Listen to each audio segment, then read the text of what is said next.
Welcome on in, golf fans. It's your boy Gsluke here with our DFS and betting preview for this week's Sony Open. Gonna make sure you're ready for all of your exposure this week. But first off, I'll look at my custom modeling and a few of the key stats that I'm using to identify my top plays. And then afterwards, look through my top pieces of DFS and betting exposure that I've already gone to myself that are going to be key fixtures of my exposure for this event. It's the second week of the year. We got a full field cut event for the first time. So let's take advantage and dive on into the weeds. But first off, a look at that modeling side of things. For my full thoughts out there on the course, make sure to check out my course breakdown, which is already uploaded on my YouTube. We're going to go over the Spark Notes version here in this preview, though. We've got a short Bermuda grass positional golf course out here in Waialae Country Club, one that is just over 7,000 yards, a ton of wedges that you have in hand, and some real tight dog-legging fairways. So that's why we have such a low fairway percentage here, just over 57%, which is about 2-3% lower than your PGA Tour average, and also scoring that is solid because even if you're hitting from that rough, which would be the case for most of these players, you're only going to have like 100 to 150 yards in for most of those approach shots. So when we take a look at the approach distribution for this golf course, it's going to be a lot from 175 and in. So in terms of your approach play, always important at golf courses. That's the one thing to really narrow down on around Waialae is your approach distribution is going to be siding towards some of these top proximity buckets. Your putting is always important at a golf course like this. The one thing to really hone in on at this sort of event is the Bermuda grass aspect. Just like we had at the Century, we have some grainy Bermuda grass surfaces, which are pretty hard to putt on, especially if you're not used to that kind of surface, maybe a DP World Tour guy, a European that hasn't golfed on Bermuda all that often. Off the tee, it's much more about your positioning than your distance off the tee. In fact, there are a lot of holes around Waialae that take driver out of your hands. So you can see on here, we've got things like driving accuracy, good drive percentage over there in the custom modeling. And the one that's maybe a little bit more unique for this golf course would be your left rough percentage. Of course, guys, this piece of content brought to you guys by the Bet the Number guys. And what I'll say is the left rough tendency is something that they're looking at in particular this week. This golf course, if you take a look at it hole by hole, has a ton of dog legs that are going from right to left. Whether it's 18, you've got 15, 16 that run that same direction. A lot of different holes that are going to test your ability to go out there and hit a draw. And if you're somebody that overturns draws, hits it into the left trees, that's where some real big numbers could be lurking. And if there's one place to miss around this golf course, it's towards the right side, which is usually wide open towards a few of the greens. So the reason why they're looking at this left rough number is we want players with a very low percentage. Players that grade out exceptionally well there would be a Daniel Berger, a Tom Kim, or towards the very bottom of that list. And unlike some of the other categories where we want the highest driving percentage, the best good drive percentage of guys on tour, this is one where we're trying to optimize in the other direction. Birdie or better percentage, I do think it'll be an easier week for the Sony Open. I've heard that it's going to be a little bit more receptive this time around, so I'm looking at some birdie or better percentage stats. You can't completely ignore the around the green aspect, though, as the around the green shots around Waialae are some of the trickier around the tour because of that grainy Bermuda grass surface. Comp courses would include these four I have listed. We got the Charles Schwab Challenge, another short positional golf course, all about that driving accuracy off the tee. Unfortunately, a little bit different from the agronomy perspective, but these bottom three here are all Bermuda grass tracks, all about 7,000 yards, and emphasize a lot of the same stats that we've talked about, whether it's Bermuda putting around the green on this surface or a few of the shorter proximity buckets. You get that at the Bermuda Championship in Port Royal, Harbor Town with the Heritage, and also at TPC Southwind for the Fedex St. Jude. You put it all together, we're looking for players that maybe aren't as stout off the tee and more guys that plot themselves around a golf course. Your JT Postons, your Sepp Straka's, your Tom Kims, your Daniel Bergers of the world, so on and so forth. So it's not a surprise that those are going to be our core plays for this week. So now that we've gone through all the stats out there for the Sony, let's translate that into some plays out there for this week. So these are going to be players that I'm not only using in DFS, that I've also gone to some sort of bet exposure as well. So we're going to start with our core plays, players that I'm getting well over the field on, and I'll be building a majority of my lineups around. And the first one is going to be Tom Kim Kim here at $9,800. He has not had the best go around the Sony Open in his small sample size. In fact, his only start back in 2023, he did go out there and miss the cut around here, which is surprising given the weak strength of field, also the fact that it fits his golf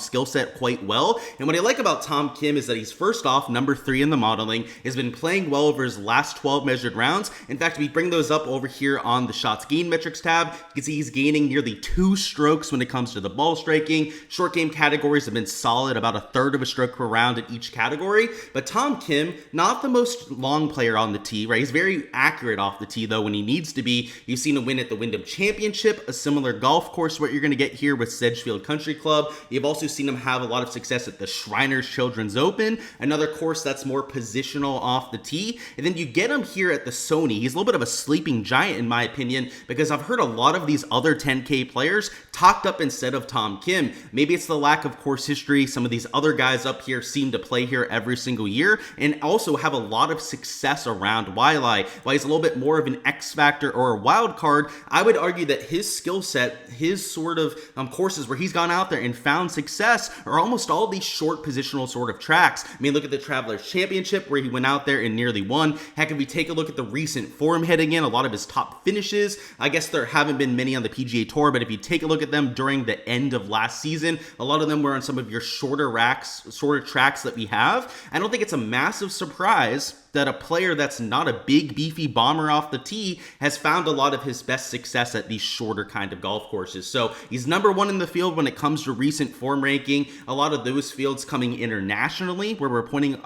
all of these stats from, but he's the sort of player this week that I don't think is going to be overly chalky, maybe in that 15 to 20% range. And from the outright market at 20 to 1, I think he should be up there with some of those other elite tier players that are closer to 10 or 15 to 1 out there in the outright markets.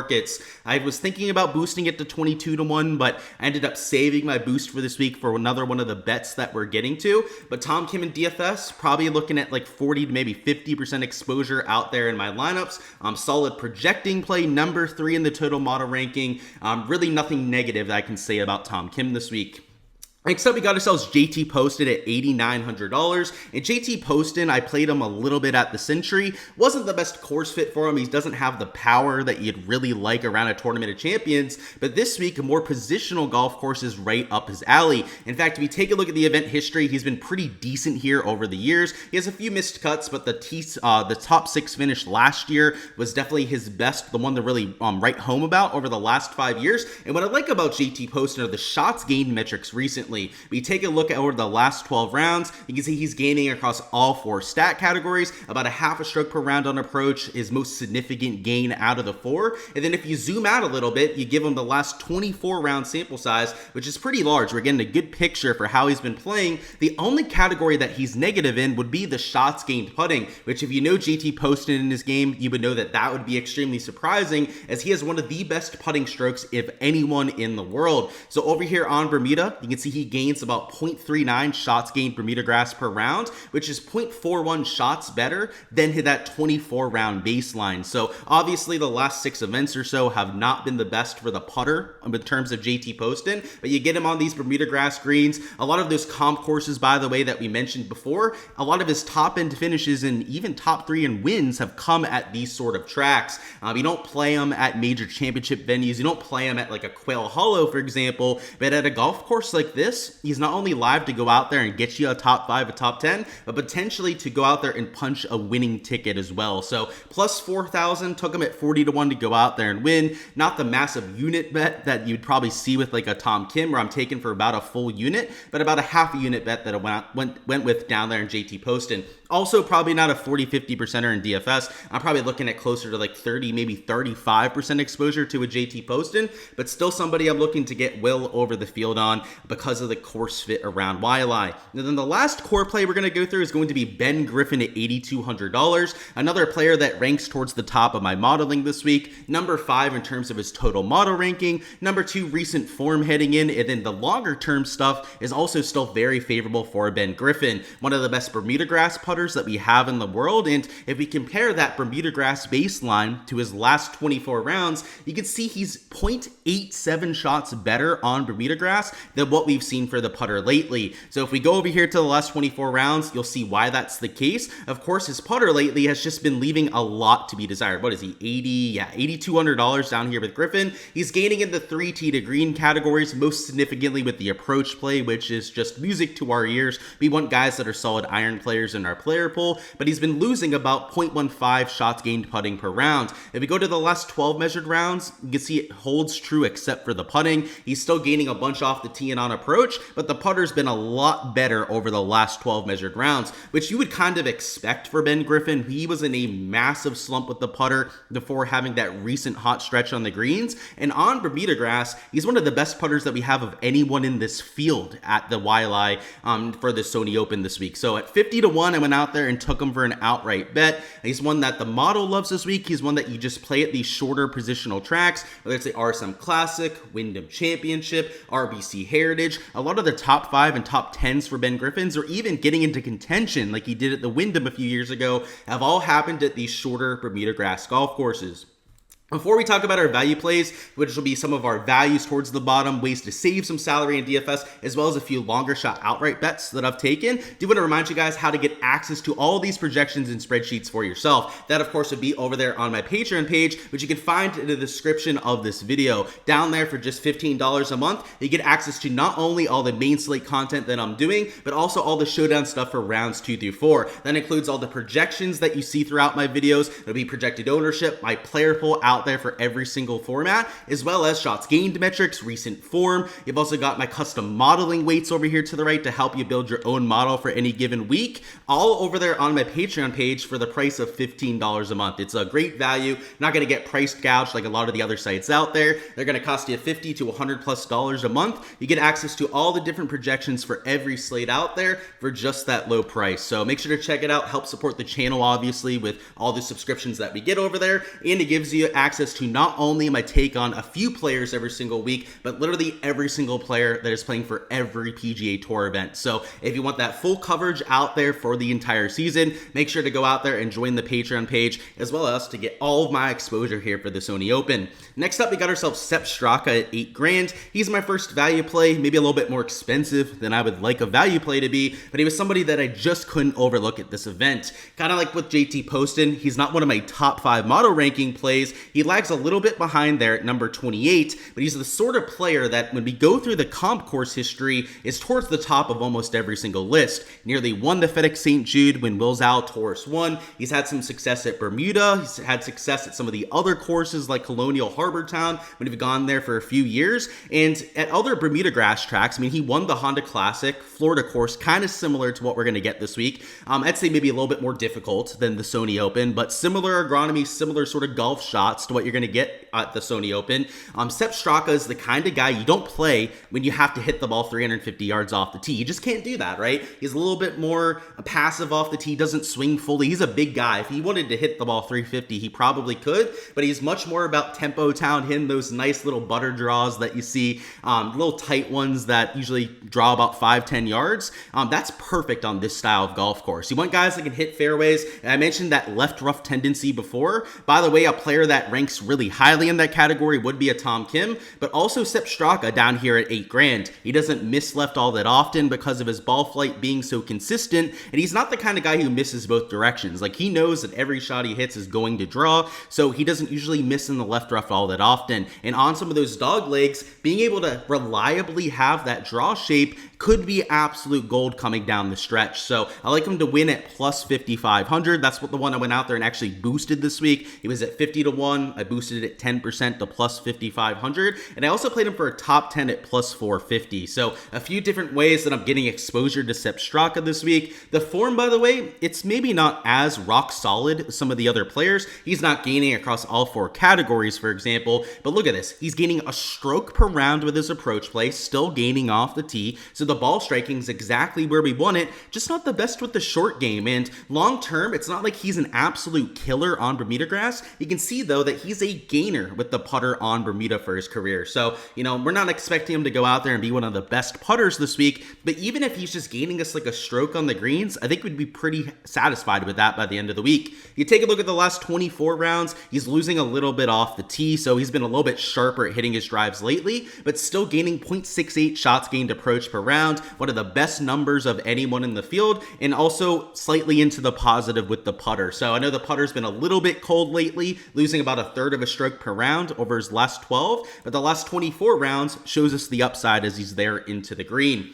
Next up, we've got ourselves Daniel Berger. I almost said Seamus Power. By the way, Seamus Power, I am playing this week. I was close to making him one of the plays here, but the one I went out there and bet was Daniel Berger at $7,500. And speaking of that left rough tendency, which we mentioned over there with the bet the number guys, he is the #1 player in the world when it comes to not missing left. That, of course, is because he has the most reliable fade in human history. Just like Sepp Straka has that very predictable draw shape, Daniel Berger wakes up and hits baby fades when he gets out of bed. He's $7,500. He's also been playing some really solid golf, number 10 in the field when it comes to recent form ranking. And when you take a look at the stats, he's doing it exactly how we'd like to see it. He's gaining both off the tee and on approach. In the short game, though it hasn't been amazing lately, he's at least into the positive in both categories. You go to the last 24 rounds, the short game falls off a little bit.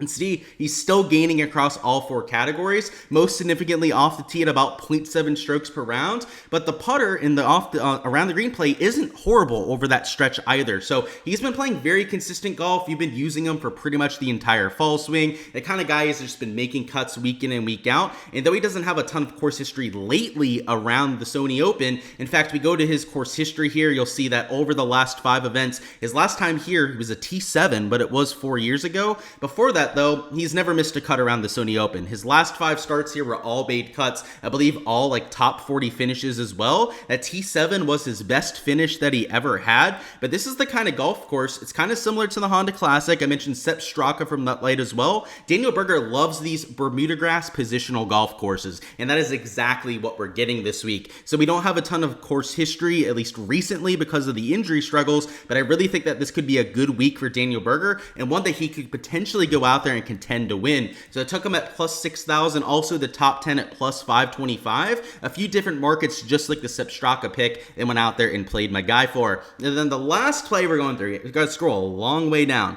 to get here to Ben Coles. And Ben Coles, I'm a sucker for playing. I've been playing this guy a lot of the fall swing, and we've just been waiting for the putter to rebound because Ben Coles has been hitting the ball the best he's ever hit it the last 6 months on the PGA Tour, but for whatever reason, this guy could just not make a putt. In long term, he's one of the best putters that we have on Bermuda grass. On bent grass, he gains like 0.5, 0.6 strokes per round, so he's a little bit better on bent grass compared to Bermuda, but you can see here, he's used to gaining about 0.21 shots gained Bermuda per round, which is decent, right? But compared to his baseline, you can see it's a whole 1.21 shots better than his baseline. And you may say, does that mean he's losing a stroke putting per round? And you'd be exactly correct. You go down here to the last 24 round sample size, and we find Ben Coles. He's gaining off the tee. He's gaining 0.8 strokes per round on approach. Like I said, the ball striking's been the best that it's ever been for Ben Coles. In fact, you look at the other guys down here, you've got Paltgeider, who's over there from the DP World Tour.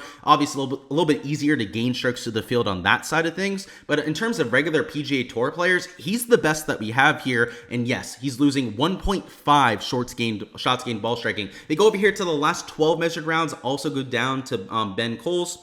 You can see he's still gaining in both of the shots gained categories of ball striking, about 0.2 strokes off the tee, about 0.6 strokes out there on approach. But even worse, he's losing 2.5 strokes with the short game. Ben Coles is not the kind of guy that we usually expect to see go out there and lose a lot with his short game. And now that he's had 2 to 3 months to go out there and reset, to figure out whatever was going wrong with the putting and short game over the last month or so, if he can continue the ball striking, which he really made consistent for the last last 5-6 months of 2024 and get back to the short game, even if it's just a neutral this week. That's a made cut at 6,400. You'd feel really good about that in your lineups, let alone if he gets back to gaining strokes on these Bermuda grass greens like he's done for a majority of his career. He does that, I think he's got some top 20 upside, if not this top 10 at plus 2,000 that I took, which was what I took for his outright bet. So no outright bet in terms of like taking him to win. I think that might be a little bit far-fetched. If he gets into contention, maybe I'll do it live, but this is the sort of player that I really like for DFS to not only save you some salary towards the top, but also to get you infinite leverage towards the rest of the field. This isn't the sort of player that you're going to see used in more than 1, maybe 2% of lineups. So if you're using them in even just 5 to 7%,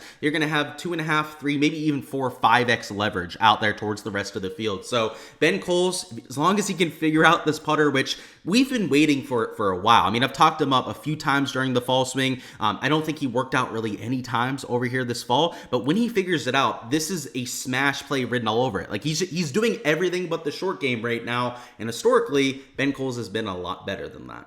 Alrighty guys, that's all I've got for the DFS and betting preview this week. Go ahead, smash that like button if you guys haven't already, and also comment down below who you've got as your winner for this week for a chance to earn a free month on my Patreon page. As long as you guys give me a player that's at least 20 to 1 to win, if they end up hoisting the trophy this weekend, you will win a free month access to my Patreon. On there, of course, is where you can get access to all the spreadsheets that you see in my content, as well as all the outright picks, bets, outright props on Underdog and Prize Picks, and I'm taking for any sort of event this year. So go ahead, enter the giveaway if you haven't already. Best of luck with all of your exposure this week, whether it's on the giveaway, your outrights, your DFS lineups. Hopefully you guys can end up into the green. It can make the Sony Open one to remember. Make sure to stop on by for all the content throughout the week, which will include our Wednesday live stream at 7 p.m. Eastern time, going through all of your questions, the weather forecast, all of that sort of stuff out there before lock, as well as the showdown live streams and prop and betting streams that we'll be doing for rounds 2 through 4 as well. So stay tuned for all of that. Subscribe if you guys haven't already, and best of luck for all of your exposure for the Sony.